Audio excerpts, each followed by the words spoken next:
Hello, our loves. I'm going to go ahead and get us started. The question is, can you give me some guidance on releasing and dealing with self-criticism? Recently, started gauging my energy with the scale of consciousness during the day, every time I remember to, and was surprised to find how often mine turns to shaming myself. It's so judgmental about all the ways I'm inadequate or wrong when I let it run free. And it's funny how I wouldn't care about the same things if they were my persons or other people. But I'm so harsh on myself.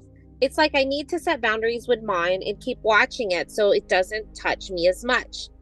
I wonder what works or has helped you. Thank you, girls, always. What do you think, love? Well, first of all, give yourself grace. Give yourself grace, my love, because being able to recognize that you're not the mind is absolutely a crucial point of you starting to be able to watch the mind. So the fact that you can recognize that the mind is so full of judgment is a really, really important step in being able to release the mind. And it's something that you might want to do on certain occasions, and with like the repetitive, if you find a lot of repetitive judgments, start asking yourself and sit with it. Whose voice is this? Whose thoughts are these? And when I see that, it's because there was some self-talk, negative self-talk, judgment that I was feeling in my own head. And when I really sat and felt into whose is this, it was my mom as a child, her telling me stuff. And I had taken the stuff she had told me when I was a child, and I had turned it into thinking it was me, thinking that about myself. And it actually really helped me release those thoughts that were coming up for me. But the mind is always going to be on a repetitive loop of subconscious thoughts and limiting beliefs about ourselves, and fear-based energies and judgments and all of those things that comprise the mind, right? The opposite of soul. Soul is love, mind is fear. And your job is not to judge the mind, it's to observe the mind. And to be aware that when the mind's doing it, it's merely repetition of old thought patterns and limiting beliefs that are not you. And as soon as you can do that and you can sort of let it play on the loop, remind yourself like it's the third party, the mind is on its rampage again. When you can watch it, you can separate yourself from it. The problem is, even in your question a little bit, you say that you can see that the mind is judgmental, but it almost sounds like you are still identifying as the mind and the thought. So as long as you're identifying as the thoughts and these judgments, then you're going to keep on the pattern of being in that state of mind. So your job really is to just watch it. Recognize that it's not you, and remind yourself that you're soul, that soul doesn't judge, and that you're perfect. Thoughts are, I would say, between 80 to 90% negative, right? So not only is it negative, but it's repetitive. Negative thoughts are always going to be negative and repetitive, right? But the reason why is because we were conditioned to have those negative thought patterns that are happening all day, every day. Now that you're conscious, and this is when you can start manifesting more amazing things for yourself, because you start recognizing you are soul, and soul does not judge, right? So there's an automatic judgment. You're not good enough. You're not worthy. You're not beautiful. Well, you've spent a lot of time aligning with soul, and you recognize, heck no. What are these thoughts that are talking about me when I know soul is amazing? Soul is beautiful. Soul is eternal. I'm simply light. And I hear these thoughts of the opposite of what soul is. And so this is why it's really important to be able to watch the thoughts that come up. The really cool thing is you are the conscious one. So being conscious of the thoughts, if they are not serving you, you can watch those thoughts. So this is the same way we always described in our 30-day detox when we cancel and create, right?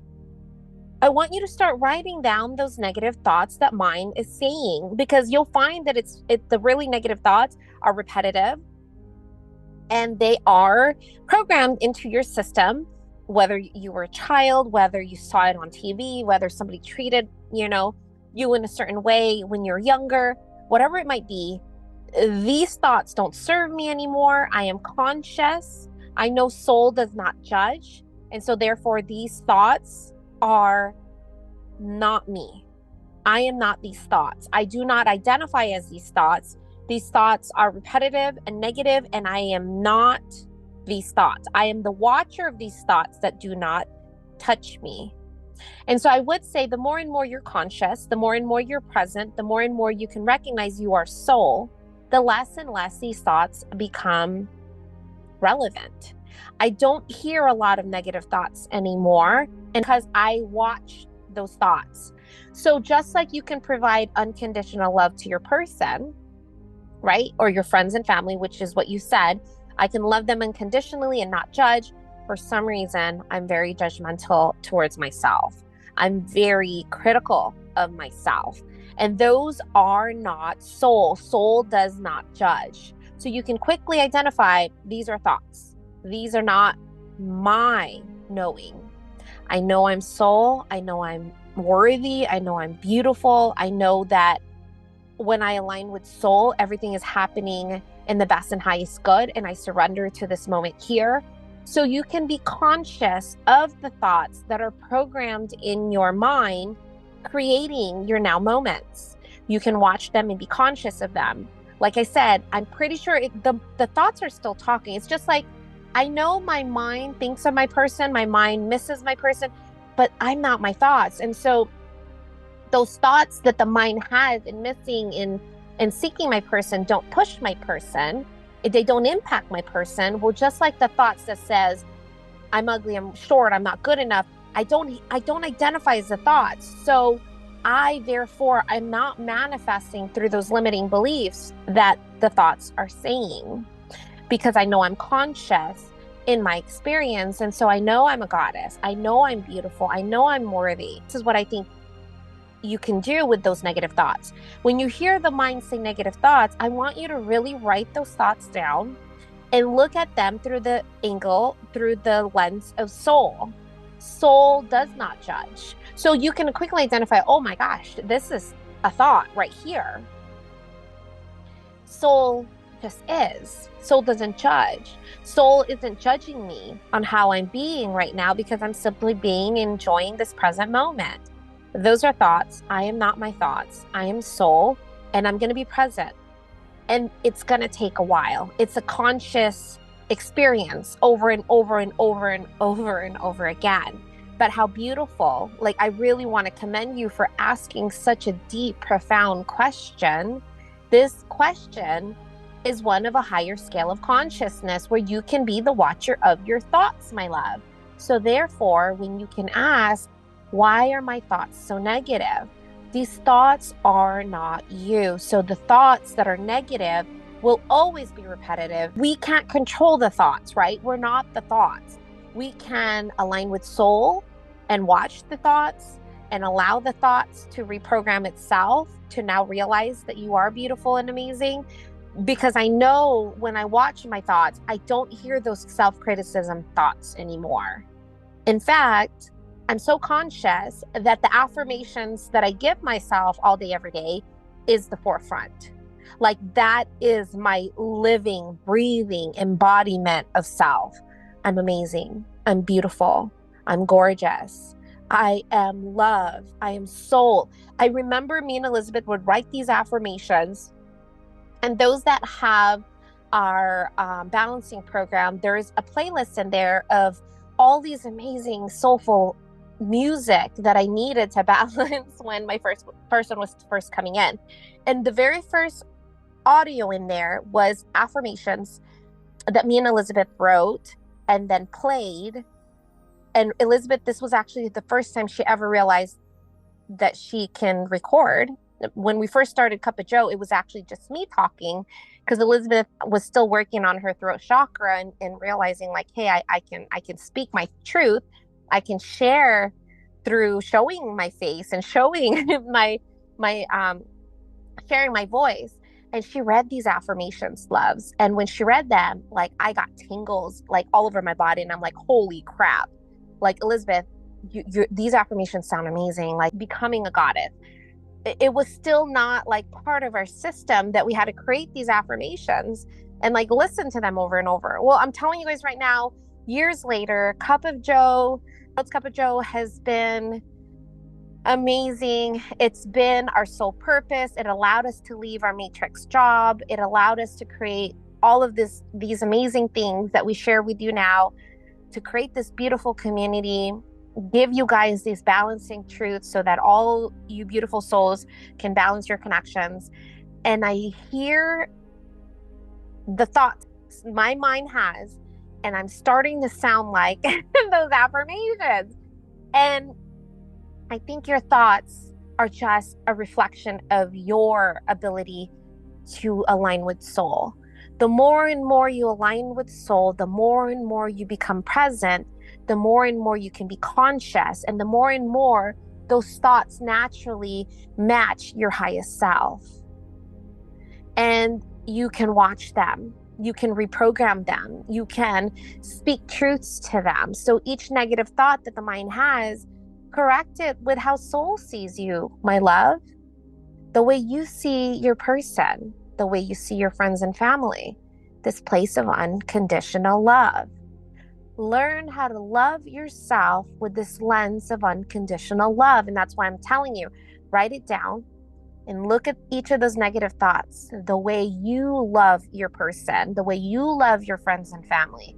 It's easier to provide unconditional love with others, but we cannot give it to ourselves for some reason, because it's so foreign to us to give ourselves this non-judgmental, non-duality place of love, where you are good enough, where you are following your best and highest good, where you are beautiful. We don't look in the mirror enough and share this truth of love the way we look at our person and see them beautiful, see them perfect, see them godlike. We are our person. We should be able to give ourselves the same unconditional love that we provide to our people, the same way we give to ourselves. Even with our friends and family, our children, we can look at them and see them through the lens of unconditional love. But why are we more judgmental within ourselves? Why do we give ourselves limitations on how to provide unconditional love with ourselves, but easily give it to everyone else? And so this is where the true inner work really starts, right? How can I provide myself unconditional love? How can I give myself the love that the universe, God, my soul gives me every day? How can I allow myself to have a non-duality focus on every experience I have without judgment? How can I love myself unconditionally in the same lens that I provide unconditional love to others? And you can do all of the things that you provide to others because you are everything else. You are your person. You are the universe, my love. There is no limit of this unconditional love that you could provide to others. Give it to yourself by being love, by being soul. Give yourself the unconditional love that soul provides you every day by being soul. I am worthy. I am love. I am soul. I see those negative thoughts. I am not those thoughts. And I will allow those negative thoughts to be there. They were there because somebody, someone, somewhere, somehow told you that you are not worthy. And this is why it's really beautiful to raise your level of consciousness, because now you can watch those thoughts and ask yourself, why am I hearing my mom right now? Why am I hearing this third grader that told me I wasn't good enough long ago? Elizabeth, didn't you say your daughters, didn't she say she didn't like her nose? She said something along those lines, like, I don't like my nose. And Elizabeth said, I was like, when did you start thinking that? She's like, when someone told me it. Yeah. Someone told her that her nose was too big. And so now, I mean, someone who told her years ago, and now beautiful daughter who is gorgeous, like so gorgeous. And Elizabeth sees her with unconditional love, right, has this limiting belief that she doesn't have a beautiful nose and she isn't beautiful. There is that limiting belief that someone stuffed in your system and took it as your own. And when we hear that out loud, we're like, oh my gosh, why would we allow someone to give us this limiting belief and like become who we are? Now I'm someone who does not have a beautiful nose. Take it a step further, because like you said, we manifest through all these beliefs. So for all of you, those that have been listening to us for a while, you know that one of my biggest things with my own journey is my weight and my feelings of insecurity due to my weight. And a lot of that, you know, I love my parents, but unfortunately when I was young, from the moment I was young, they were already commenting, judging, and telling me I was not good enough based on how my body looked. And I'm talking about 3 years old. So from the time I was 3 years old, I was already being told that my body was not acceptable. And so as a 3-year-old, right, we don't even remember that far back, but the identity was created at that time. And so now here I am, 44 years old, and I catch my mind saying these thoughts about my body, even to this day. And just even the other day, I was like trying to say, who says that because my tummy is a little bit big or my legs aren't super skinny, who says that that's not beautiful? Because obviously my mind is going on loops about like, you need to lose weight, you're not beautiful, you're da da da da da. Who's saying that? And that's why I have to sit with myself, because the mind is on this repetitive loop, and there's so much judgment, so much like just so much low scale energies that are surrounded. And when I'm in that mode, yes, like it's easy to succumb to being the identity of this identity that was created before I even knew who I was.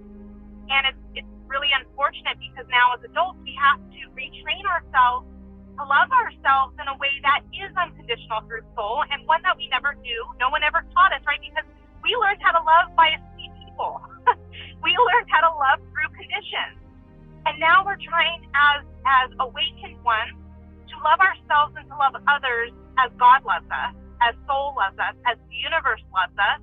And it's this new way to love. And it is a new way to practice. And each time the mind kicks in with these judgments, it's just a new opportunity to say, where does that come from? How do I shed this? How do I retrain myself to truly believe that I am special, that I am worthy, that I am beautiful? And why is beauty only on looks? Who says that beauty is through looks? But that's the way we were raised in our society, that you have to be beautiful in the physical. So there's a lot of things that we're relearning, and that's part of our awakening, right? We are shedding the mind, the part of us that is not us. We are shedding that, the part that is the identity we think we are. And when we can shed that, we can align back to the truest part of us, the one that has no identity, is just the watcher. Yeah. It's when you can become formless, right? The soul is simply the watcher, the beer. It allows you to be the child that you were born into. You know, when you were born perfect, my loves, when you were just this really pure love that bursted into this world before the world gave it a name, a title, an identity, a limitation, because those are limitations. This is what you should be. This is as soon as we were born, we were automatically given a duality mask of what we should look like, what looks good, what sounds like what we should be. This formality of this is good or bad. And we get to now go back to that formless self as soul, where we are everything, and we are perfect, and we are formless, and we are pure love. When you can look at yourself in this place of love, because that is unconditional love. Unconditional love is everything. It's perfect. No changes, no additions, no need for anything extra than what is. And this is a love that we learn from our journey, from our twin flame connection. We learned this really painful unconditional love, because, you know, you guys, in one of our videos, I had a really kind of like almost like a form of dark night to recognize that one of my closest family members that I'm really, really close to cannot give me unconditional love. That was heartbreaking for me to realize. I kind of mourned a little bit that I will never receive unconditional love from someone I really, really love. And I realized, well, it's because unconditional love, to truly give unconditional love, you have to have experienced like really crazy form of dark night. The way we learned unconditional love, we have had to waken up into this really like crazy version of soul shaking love, like with our journey, to now offer unconditional love. And so when we can give unconditional love to others, it's painful to have gone through that awakening. To be able to love unconditionally is a really painful thing to experience. So for me to offer unconditional love to others, I can do it nonchalantly, like no problem. But for me to expect others to know what that looks like without an awakening, without them even knowing what soul is, even being present, that's a lot to expect from others, right? And so that was a big thing for me, was that Joanne, I have to share, since we're talking about this, I have to share what happened yesterday, and I have to do it in the lens of the 3D versus the 5D, soulmate versus twin flame. Yeah. So bear with me, guys. So Joanne, you already heard this last night when I called you to tell you, but you're going to hear it again. So my mom was visiting. She just left today. My mom was visiting, and my mom used to have this pastime with my ex-husband where they would like make fun of me, and they would just sort of like banter jokes about me, and they would think it was funny. And me asleep would take it. I would get upset. I would like harness all of that energy, and I'd get really sad, angry. I feel like crap, and I don't know if I spoke up. Maybe I let it go to the point where then I would just explode. I don't remember. All I know is that they did it a lot whenever they got together.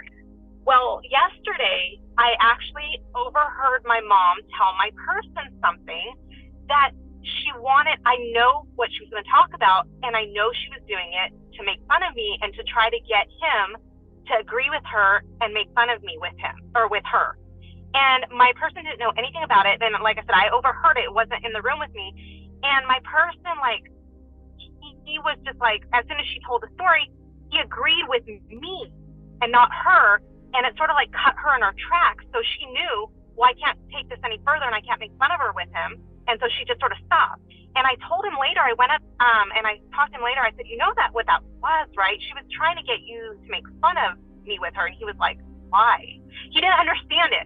And I was like, because that's what she used to do with my ex. And he was like, I would never do that. And I said, I know that. She doesn't get that. She doesn't understand. And then I was telling you, Joanne, that's the difference with a soulmate versus a twin flame, right? A twin flame would never do that.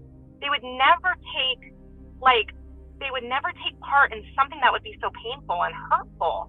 But a twin flame is on a totally different level, because it's just something they would never do, because they love us unconditionally. So the things we do, they don't see as our identity, right? Like the thing that my mom was trying to make fun of me for, he didn't see it as a flaw. And they don't see our stuff as flaws. They just see it as us, and they love us unconditionally. Your twin flame's never going to talk behind your back like that. That is the cool thing about twins, is like they argue. So if somebody says they don't agree with something you believe in or thought about, it doesn't even make sense, because you are the same core soul essence. The exact same thing as us. So yeah, what my mom was telling him was the story about how she thought I was so paranoid as a mom, and she sort of wanted him to chime in, because my ex-husband used to do that. Oh yeah, Liz, they called me Liz at the time. Liz is so paranoid, and let's blah, blah, blah, blah. Well, my person was the same type of parent that I was. So when he heard the story, he was like, oh yeah, I could see why Elizabeth did that. And it stopped her. She didn't know how to respond, and I just saw her stop, like sort of like dumbfounded, like, well, I guess I can't go this way with him. Going that way with you. That's what other people don't realize, is that our people is us. And so the same beliefs, same core frequencies, same, it just kind of is such a match that because it's you in all of the lives that you've ever lived, your person is you. Yes, you might have a higher level of consciousness than your person, agree with your person, because there's situations when I'm faced with questions that involve my person, I would answer it the same way he would, and vice versa. Joanne, because it's why us. I said that when I first met my person on Twitter, everything he wrote on Twitter, it came out of my own head. And this is no different. Our people is us. And so if we can give our people unconditional love, and they are us, and they would never talk less of you, if you can look at you the way your person looks at you, that is you looking at you the way God sees you. And so that's where the deeper inner work really becomes. If my person can see me unconditionally with this love, because our people doesn't see our physical, they see our soul. And so many beautiful souls, like I told you guys, it doesn't matter what outfit you wear. It doesn't matter if you wear makeup. It doesn't matter if you feel like you don't weigh a certain way. To our people, we are perfect. We just are perfect. And all these imperfections that we see within ourselves, it's irrelevant. And in fact, being in my journey, I've learned to love myself even more because of my person. Joanne, my person shows me that. Yeah, go ahead. Is like making me want to cry, like making me want to release, because I'm almost like smacked in the face with this, like, dichotomy, I don't know if that's the right word, of my mom on one side, this person who helped create this identity of I was not perfect because of my body, versus my person who now I'm close to 50 pounds heavier than when I met him. And my mind is really upset with myself. It's judging myself all the time. It's been really, really hard for me these last few months. And my person just like a week and a half ago was like, when I told her, if all of you have heard of Ozempic, you guys have probably heard about this, like the magic drug for weight loss. I mentioned, I wonder if I should get on that. I've heard so many people lose weight. He was like, no, you're great. Like, you are just fine. Maybe eat a little healthier and exercise more, but your body's great. My point is, they see us through so much love, like you're saying, Joanne, and it's like, I was smacked in the face this week with these two opposing identities. One of duality. Me as my twin, right? My twin who sees me as perfect, and the other as my mom, who went back and forth while I was a child, creating this identity of I was not good enough. And it's not her fault. It was her battling with her own insecurities that she pushed on me. It was a her thing that I took on as a me thing. And now, 44 years later, it's still a me thing, even though it was always a her thing, if that makes sense. And my person's there to reflect, no, you're amazing. Your body, if you want to change it a little bit, but you don't need to do anything drastic. You don't need to take pills. You don't need to do this. You're perfect. And that's how all of your divine masculine see you all. When you're aligned with soul in regards to them, there's never going to be anything less than perfection that they see and feel you, because they feel your energy, and your energy is perfect. Your energy is that of soul. It is the energy of love. So it's funny that you mentioned that pill or whatever thing, the injection or something like that, right? I was in an event for my son's game, and one of the moms that hasn't seen me in a while, me and one of my close friends, one of my soul sisters, we did this challenge, like where we worked out a bunch, and I did this process where I really worked on my vessel and loved my vessel. Well, anyway, she said I lost a whole bunch of weight, and she was like, hard 75, Joanne. So I did. The hard 75. I did the hard 75. You guys can look it up. I did it. I posted. Right, I posted every day. I worked my little booty off working on this hard 75 challenge. It's effing hard. So anyway, this mom says, "Are you sure I need to do that?" are you sure you did that? And you didn't just do what Elizabeth just said about what other people were talking about. I was like, no, there's no way I would ever be able to do that, like that pill or whatever. Because I told her I'm very natural with everything that I take. I don't even like to take like Advil if I have a headache. I want to be really natural with everything that I take, because I truly believe that we can heal ourselves from every single thing that's wrong with our system. Because God gave us everything to be able to heal ourselves, to be able to create our highest version of ourselves. So I explained this to this girl, and so she was like very adamant that I did something else, because there's no way you would have worked out and did all those things. And so I showed her the Heart 75 and what I did each day and all these things, to show her that I did naturally do them. But my point is, and what Elizabeth was saying as well, is there's nothing that we have to do outside of ourselves, like any extra, that needs to be done for our people. Like our people, because even when I did the challenge, I didn't give an ass. Like he still loves me. No. Whether I'm 40 pounds less or 50 pounds more, they don't care. They see us, we dress up, we don't dress up, and it's like, it's all the same to them. We're beautiful. Yeah. We are beautiful through us years ago, and still try to pound into us to this day. Yeah. It's really painful. It's really painful to be able to recognize that not a lot of people can offer this unconditional love. And so, of course, it's going to be painful to offer it to yourself too. That's what we're saying to you now, is be patient with yourself when you see the mind judge you and how you're being. Be patient with that and give yourself the unconditional love that no one else can offer you. And the only reason why we even know what it is because our person showed us what that is. And that's why we had a dark night. Holy crap, this person loves and sees me the way I've never been seen before, the way I never saw myself before, because everyone else told me I wasn't good enough. Yeah, go ahead. So exactly. And when it comes to me, and I'll keep on with the weight thing, and everyone has their own things. You know, I had my mom, I had my ex-husband make comments all the time about my weight. My ex-husband would do backhanded compliments all the time, like, you're he would say stuff like, you know, my friends back in England would have never dated you because you're too big, but I like you just the way you are. So like backhanded things that would still like almost sting, right? They would just kick me in the gut. And then with my mom and her stuff, and my dad with his stuff with my weight. And here's my person, when he looks at me when I eat, and I'm like, don't judge what I eat. And he's like, I don't even know what you're talking about. I'm not paying attention to what you eat. And it's like I have these almost like I almost assume that he's going to do what everybody else my entire life did. And it's almost like I was like really, really I was really defensive for so long until I realized that's not him. And so I think we take these limiting beliefs and we project them on our people at the very beginning, right? Especially with separation, because it's like, uh-oh, you're now hurting me the way everyone else has, when in actuality, it's just my energy became so toxic. I understand that our people never, ever, ever mean to hurt us, even through separation.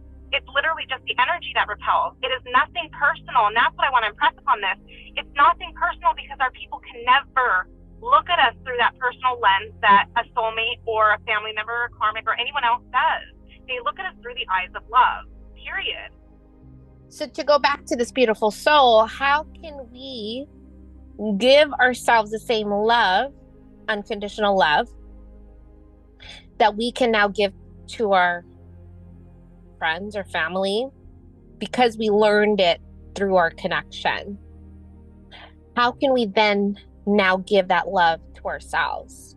How can we look at ourselves, and because your person loves you unconditionally, and so if he can love me unconditionally, why can't I love me unconditionally, right? How can we get that deep within ourselves to be like, how can I love myself unconditionally the way that my person loves me unconditionally, the way God sees me unconditionally, the way I can provide unconditional love to everyone else? Because Elizabeth she'll sit with her person her kids, her mom, and love them unconditionally. But then when Elizabeth or you guys or me are by ourselves in the shower, those limiting belief talks that starts coming up, start saying I'm not good enough, what are we doing with these thoughts, and how are we allowing ourselves to shift through these negative beliefs, the thoughts that followed us and became us our whole life? What are we doing with them to allow us to be that embodiment of unconditional love, the unconditional love that our people can provide and show us, the way that we can provide and show others? It's very painful. It's very painful to sit with yourself and not judge. It's very painful. Seriously, you guys try this. And I know Elizabeth, she's working on it, on certain things, and I know I'm working on certain things that I was really conditioned to believe I'm not worthy.